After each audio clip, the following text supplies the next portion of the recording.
ci axe la ñu tegu. Pendant 3 mois nous avons fait ce qu'on appelle le diagnostic situationnel situation dëkk bi boo ñëwee il faut nga xam lan nga fi fekk nee naa la en résumé bi ñu ñëwee ba léegi ñun ci ay fay daay la ñu nekk bu ñu fayee daay yi ba pare te pratiquement ñu ngi ciy commencé pare parce qu'on a fait le diagnostic situationnel xam nañ problème bi dañuy appliquer le projet ma ciy profiter parce que des fois nag nga dégg gars yi di wax ana projet bi parce que le premier ministre Ousmane Sonko a fait une communication au niveau du Conseil des ministres ne le projet est encore en cours d'élaboration dina pare septembre wala octobre. gars yi nekk ci di wax ñi bëgg a yàq ne dañuy yàq. projet bi nekk ni projet bi ñu doon wax amul. première chose xam nga lii c'est le projet physique. lii livre la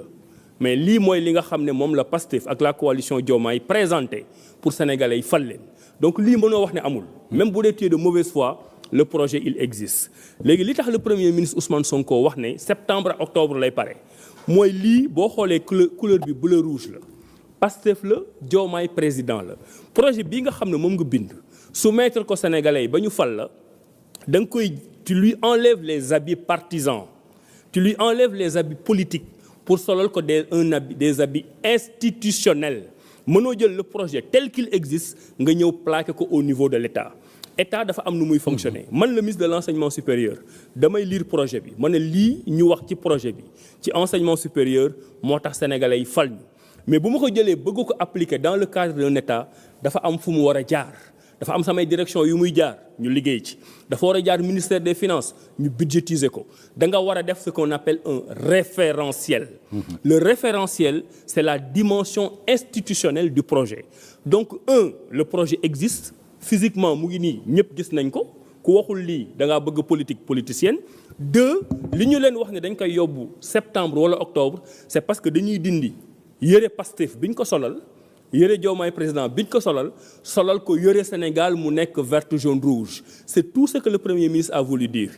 gars yi nag boobu ba léegi ñun nañ leen bàyyi camp libre xam nga camp libre maanaam ñun ñu ngi dans la prise en charge de nos ministères di liggéey suivant un plan d'action boo xam ne soumettre nañ ko au premier ministre 1 mois et demi après ci ñuy ñëw 1 mois et demi boobu bi ñu soumettre suñu plan d'action boobu la ñuy liggéey bañal nañ ñu débat d'orientation budgétaire donc mu ngi tardeel projet bi mais encore une fois fépp fu projet war a jaar pour am l'habillage institutionnel ñu ngi ko fay jaaral pour que bu ñuy yegg septembre octobre di préparer. mais loolu est-ce que DPG gënu ci woon devant l'Assemblée la représentation nationale. c'est 2 choses différentes. c'est 2 choses totalement différentes xam nga lii nee naa la moom mooy projet politique bi moom la ñu war a def habillage institutionnel mais DPG bi aussi gars yi dañu leen bàyyi camp libre rek ñoom ñuy wax lu leen neex ñun ñoo leen gën a mën a tontu ci ay arguments techniques le premier ministre amul benn délai bu ko tënk pour la déclaration de politique générale le premier ministre waxul fenn ne du def déclaration de politique générale dañ ko defal ay manœuvres politiques au niveau de l'Assemblée nationale mu répondre une réponse politique loolu débat politique la voilà léegi bu Assemblée nationale defee li mu war a def sur le plan juridique et institutionnel le gouvernement avec son premier ministre ñëw répondre mais app bi ma joxoon léegi mu jeex de le 14 juillet 15 juillet waaw loolu beneen débat la bu ñu ci tolloo xam nga loolu lépp ci débat politique bi la bu ñu waxee politique Ousmane Sonko ak gouvernement am nañ leen tontu politique bu ñu waxee droit ak institution dinañ leen tontu ci droit ak institution par contre ce qu'ils ont fait en refusant le débat d'orientation budgétaire c'est une faute technique c'est une faute politique c'est une faute institutionnelle parce que loolu mën naa ne injonction bi mu ngi jógee ci UEMOA Sénégal dafa nekk ak ay nawleem jël ay engagement au niveau national international 30 juin fu mu jotee dañu waroon def débat d'orientation budgétaire bi te pour nga def ko il fallait que conseil des ministres avaliser ko man maa nga toog conseil des ministres ba nga xam ne jël nañ ce document là ñu avaliser ko mu war a dem assemblée nationale dans des délais donc bu assemblée nationale dugalee politique politicienne manœuvre ba loolu jàllul defuñu ko Ousmane Sonko defuñu ko Diomaye Faye defuñu ko Abdourahmane Diouf Sénégal lañ ko def mu ñuy tardeel man nag cette opposition réactionnaire là je veux les appeler à la responsabilité. mais mën nga dalal xelu Sénégalais yi ci loolu du gàllankoor dara ci projet bi. non du gàllankoor bon dinañ parce que tey par exemple UEMOA bu ñu waroon may 10 sur 10 peut-être 9 sur 10 la ñuy may. parce que daf ñu joxoon délai boo xam ne ci lañ koy def defuñu ko ci mais on a pris toutes les dispositions yéen Sénégalais mënuñu imaginer sax ñun charge de travail bi ñu am actuellement waaye nag suñu charge de travail li koy jafeel mooy ñun suñu compter commencé wul 1 jëm 100. suñu compter dafa commencé moins 100 jëm 0 boo demee ba 0 ba stabiliser nga jógee 0 jëm 100 yàq bi ñu fi yàq war na tax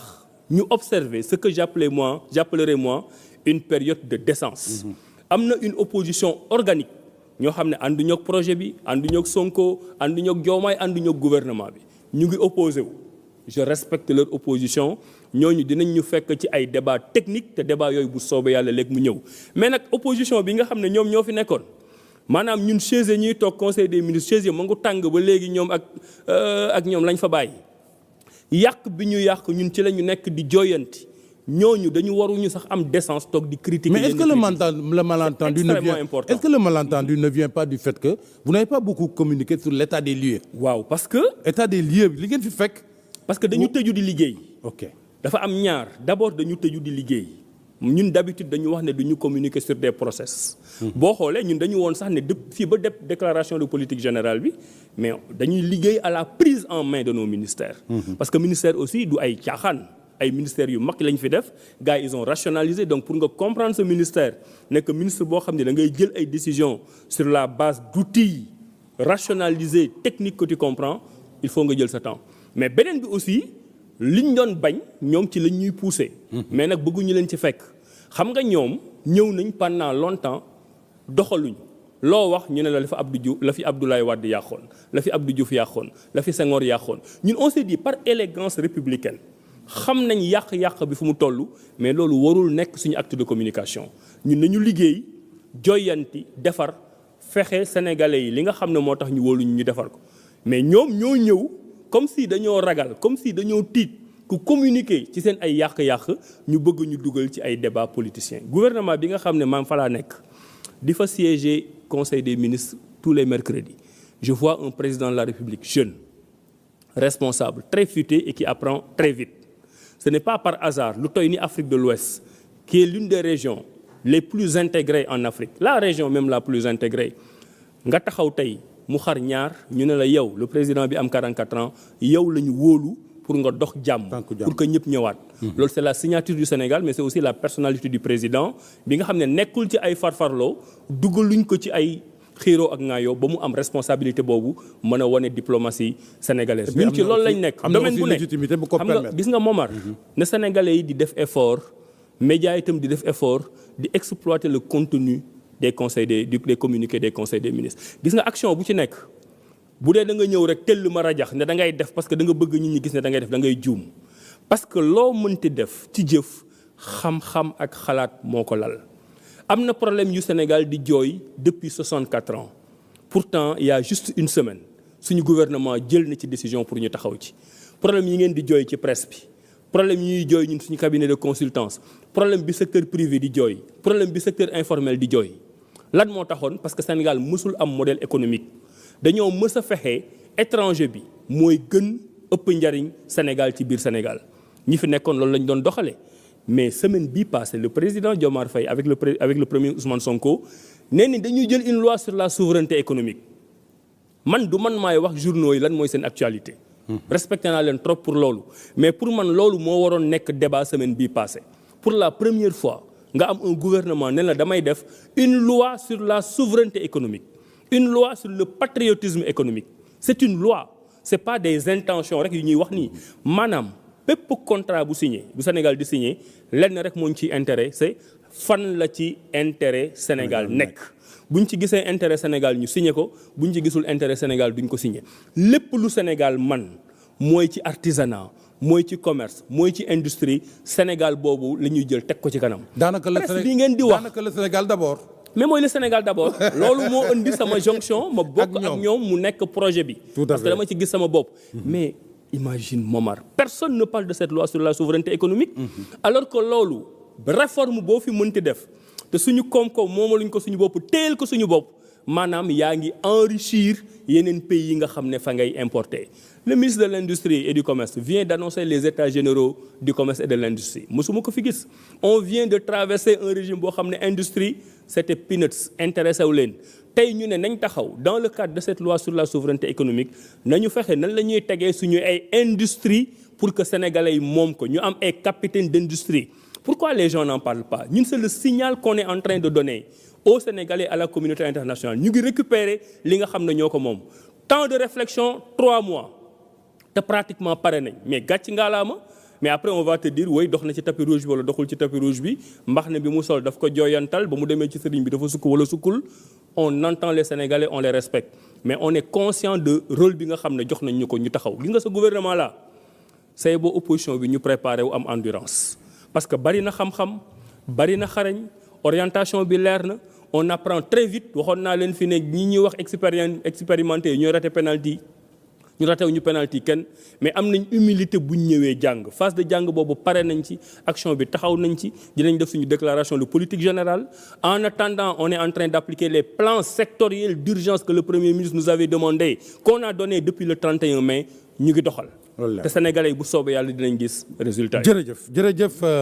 monsieur le ministre docteur Abdourahmane Diouf. jërëjëf. di la sant di la gërëm ci wuy si bi je crois que débat bi am na solo. am na solo. xëy na itam tous les acteurs de l'enseignement supérieur